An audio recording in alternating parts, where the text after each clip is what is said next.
1.6, solving other types of equations. The first types of equations that we're going to look at is solving by factoring. So if we look at these examples, for example 1, we have x to the 5th power is equal to 9x cubed. So I want to move everything to the same side and set this equal to 0. So I'm going to subtract that 9x cubed from each side. I'm going to cancel, and I'm going to be left with x to the 5th minus 9x cubed is equal to 0. I'm going to factor out my x cubed, since it's my greatest common factor between both terms. And I'm just going to have x cubed times x squared minus 9 is equal to 0. From here, I'm going to set each part equal to 0, so that x cubed is set equal to 0, as well as the x squared minus 9 is equal to 0. For the x cubed is equal to 0, I'm going to take the cube root of each side, and x is equal to 0. For the x squared minus 9 is equal to 0, I'm going to add that 9 to both sides, and I get x squared is equal to 9.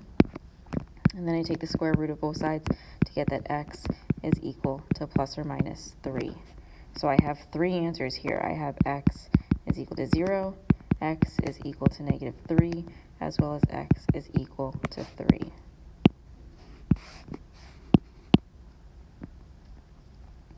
For example 2, we have negative 6x cubed minus 20x squared plus 16x is equal to 0. I'm going to factor out my greatest common factor here. They're all divisible by a negative 2x, so that negative 2x will come out. I'm going to have 3x squared plus 10x minus 8x, or just 8, I'm sorry, is equal to 0. From here, I'm going to factor, because my a is greater than 1, by taking the 3 and multiplying it by the negative 8. I get negative 24. I want to find the factors that add up to be a positive 10. So with this, I'm going to have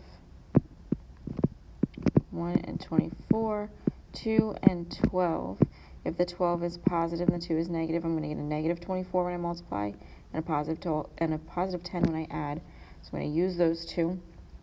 I'm going to separate this as negative 2x times 3x squared minus 2x plus 12x minus 8 is equal to 0.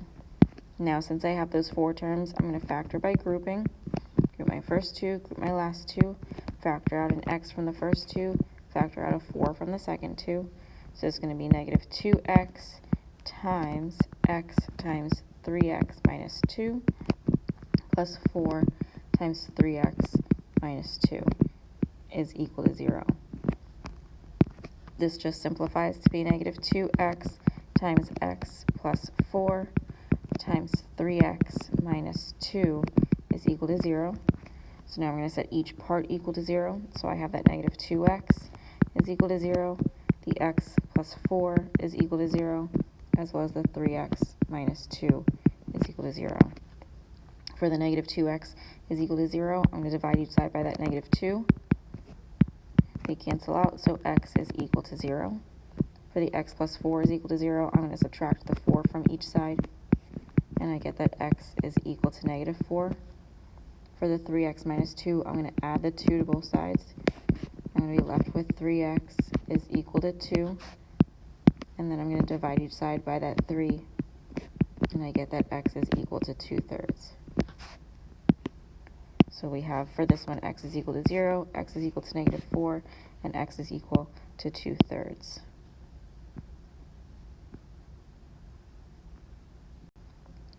For our next part, we're just going to be factoring by grouping.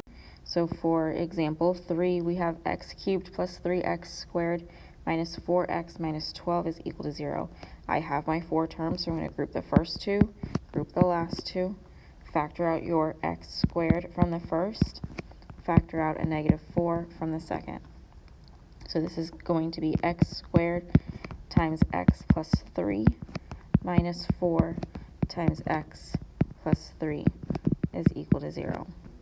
My two parentheses are the same, so I'm going to form one set of parentheses with the x squared minus 4, another with the x plus 3, that's equal to 0. That x squared minus 4 can still be simplified or factored by doing a difference of squares. So this factors out to be x minus 2 times x plus 2 And then we still have that x plus 3 is all equal to 0. Now that we've broken this up and factored it as far as we possibly can, we're going to set each part equal to 0. So the x minus 2 is equal to 0, the x plus 2 is equal to 0, and the x plus 3 is equal to 0. I'm going to add the 2 to both sides, and the x minus 2 is equal to 0. I get x is equal to 2. And the x plus 2 is equal to 0. I'm going to subtract 2 from each side. I get that x is equal to negative 2. And the x plus 3 is equal to 0. I'm going to subtract the 3 from each side to get x is equal to negative 3. So for this one, our answers are 2, negative 2, and negative 3. For 4, we have 4x cubed minus 3x squared minus 16x plus 12 is equal to 0. I'm going to factor by grouping again. Group the first two, group the last two. Factor out an x squared from the first. Factor out a negative 4 from the last. From here, I'm going to be left with x squared times 4x minus 3 minus 4 times 4x minus 3 is equal to 0. So I'm going to have the x squared minus 4 times 4x minus 3 is equal to 0. That x squared minus 4 factors out further because it's a difference of squares. So that's x minus 2 times x plus 2 times 4x minus 3 is equal to 0. So again, I'm going to set each part equal to 0. So the x minus 2 is equal to 0, the x plus 2 is equal to 0, and the 4x minus 3 is equal to 0. With the x minus 2 is equal to 0, I add the 2 to both sides, and I get x is equal to 2. With the x plus 2 is equal to 0, I'm going to subtract 2 from each side, and I'm going to x is equal to negative 2. And the 4x minus 3 is equal to 0. I'm going to add the 3 to both sides, and I get 4x is equal to 3. From there, with that one, I'm going to divide each side by the 4, and we get that x is equal to 3/4. So I have x is equal to 2, x is equal to negative 2, and x is equal to 3/4.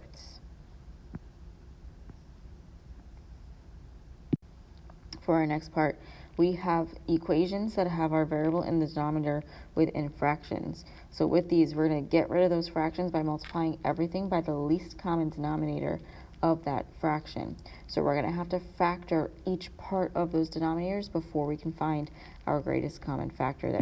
So with example 5, we have 3 over x minus 2 over x minus 3 is equal to negative 12 over x squared minus 9. So I'm going to separate this x squared minus 9 as x minus 3 times x plus 3. So my least common denominator here between all of these is x times x minus 3 times x plus 3. So whatever I do not have in each set of denominators, I'm going to multiply that term by that. So with my 3 over x, I don't have the x times, or x minus 3 times x plus 3, which is x squared minus 9. So I'm going to multiply that one by x squared minus 9.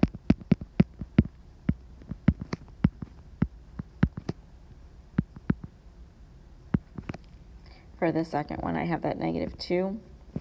I'm going to multiply that by the x times x plus 3. That's going to be x squared plus 3x times negative 2 over x minus 3. This would cancel out. This would cancel out. And then the negative 12 gets multiplied by the x, because that's the only thing you're missing from the denominator there. That x minus 9, or the x squared minus 9 would cancel out there. So we are going to have the 3 times 9, the 3 times x squared. That's going to give us 3x squared minus 27. The negative 2 times 3x and the negative 2 times x squared is going to be negative 2x squared minus 6x. And the negative 12 times x is just negative 12x. I'm going to combine like terms on my left side. The 3x squared minus 2x squared is just x squared.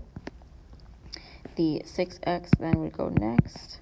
And then the 27 is equal to negative 12x. I want to move that negative 12x over by adding it to both sides. So this is just going to leave me with x squared plus 6x minus 27 is equal to 0. From here, I can just factor in order to solve. The factors of that negative 27 that add up to be a 6 are negative 3 and 9. So this is factoring out to be x minus 3 times x plus 9 is equal to 0. I'm going to set each part equal to 0, so x minus 3 is equal to 0, as well x plus 9 is equal to 0. From here, I'm just going to add the 3 to both sides to get that x is equal to 3, and subtract from 9 to get x is equal to negative 9. Now, with these, I want to check to see if I do have any extraneous solutions. Extraneous solutions are ones that do not work. So yes, it's an answer, but they do not work. So if you plugged any of these numbers in, are they going to give you a 0 in the denominator? If you plug the 3 in, the 3 minus 3 is 0. The 3 squared is 9. 9 minus 9 is 0. You cannot have 3 in the denominator. So this is an extraneous solution. The negative 9 you can have in the denominator. It's not going to give you a 0 in the denominator. So your only solution here is this negative 9. For 6, we have 7 over x squared. 7 over x plus 2 minus 5 over x minus 4 is equal to negative 9 over x squared minus 2x minus 8. This x squared minus 2x minus 8 is x plus 2 times x minus 4. Actually, hold on, let's see this. Make sure this is right. Yes, x plus 2 and x minus 4. So the only thing you're missing from the first fraction is the x minus 4. That negative 5 is missing the x plus 2. So when we multiply those, it'll get rid of all of our denominators. So we only have 7 times x minus 4 minus 5 times x plus 2 is equal to negative 9. I'm going to distribute in. The 7 times x is 7x. The 7 times negative 4 is negative 28. The negative 5 distributes in to get negative 5x minus 10 is equal to negative 9.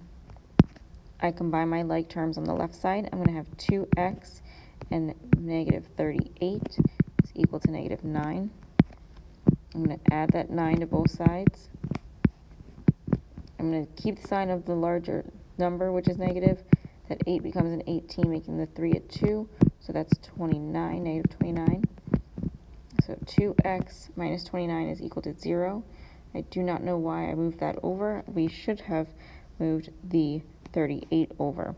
So if we backtrack here, I realize I do not have an x squared, so I just have an x. I can move the 38 over and just solve for x. So I move it over by adding. I get 2x is equal to positive 29. And then I just divide each side by the 2 to get that x is equal to 29 over 2. So once again, I check to see if that can be in my denominator. It can. I'm not going to get a 0 in the denominator, so that x is equal to 29 over 2 is my solution. For 7, we have 8 over x plus 9 is equal to negative 7. So I'm going to multiply the negative 7 by the x plus 9 to cancel that out. And I'm just going to have x is equal to negative 7 times x plus 9. So I'm just going to distribute in that negative 7. I'm going to have 8 is equal to negative 7x minus 63. Yes, 63. Okay, so from here, I'm just going to move the 63 by adding it to both sides. I'm going to get 71 is equal to negative 7x. I'm then going to divide each side by negative 7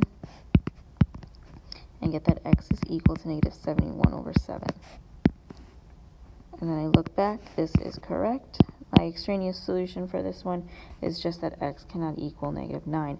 By the way I get this, is I'm going to take that denominator with all of these and set it not equal to 9, and then just move over that number to get x by itself. So x cannot equal negative 9 for this as well.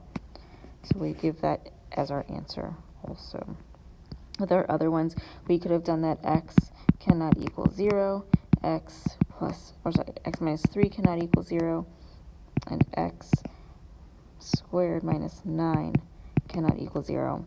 So with this, we have x cannot equal 0, x cannot equal 3, and x cannot equal plus or minus 3. So those are all extraneous solutions. With 6, we can do just an x plus 2 is not equal to 0, x minus 4 cannot equal 0, and then these two are just x cannot equal negative 2, as well as x cannot equal 4.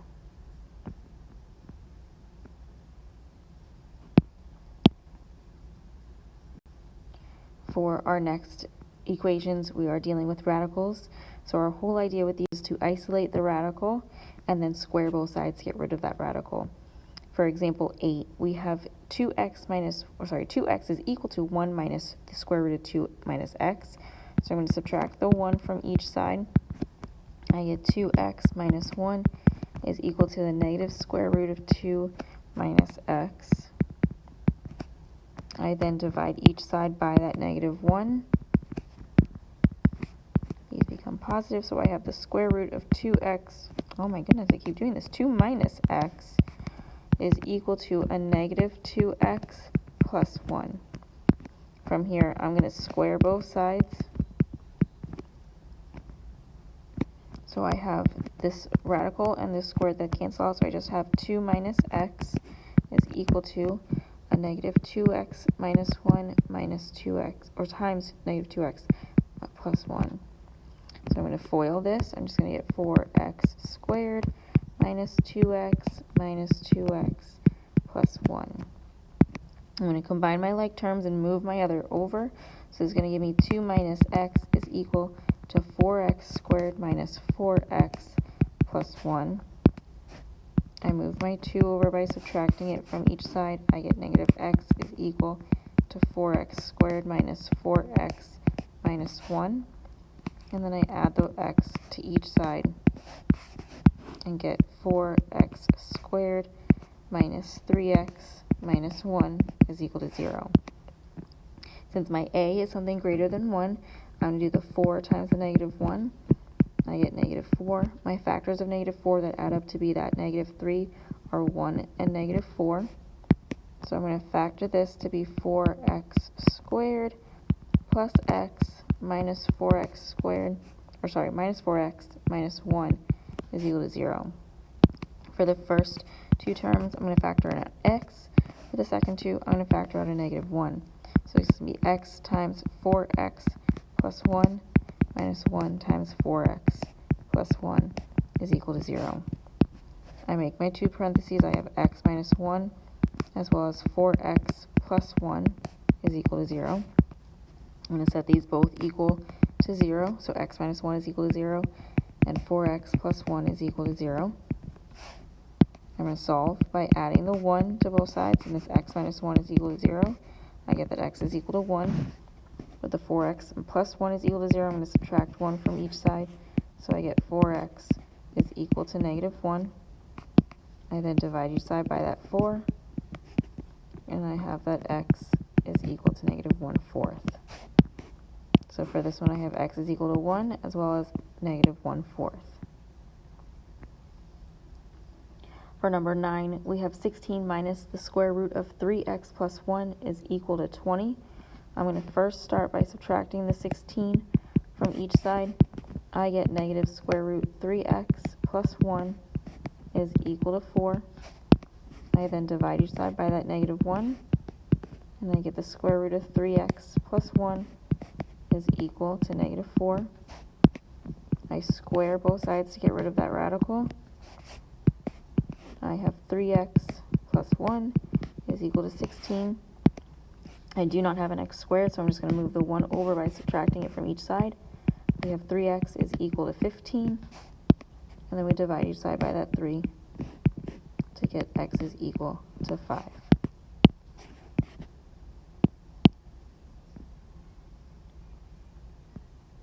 For number 10, we have the square root of 5x minus 1 is equal to the square root of negative 3x plus 7. With this one, I do not have any terms that I can move, so I'm just going to square both sides to get rid of those radicals. So the square root cancels out the power, so I have 5x minus 1 is equal to negative 3x plus 7. I'm going to move the 3x over by adding it to both sides. So this is leaving me with 8x minus 1 is equal to 7. I then add the 1 to both sides to get 8x is equal to 8. From here, I'm just going to divide each side by the 8 to get x by itself, and x is 1.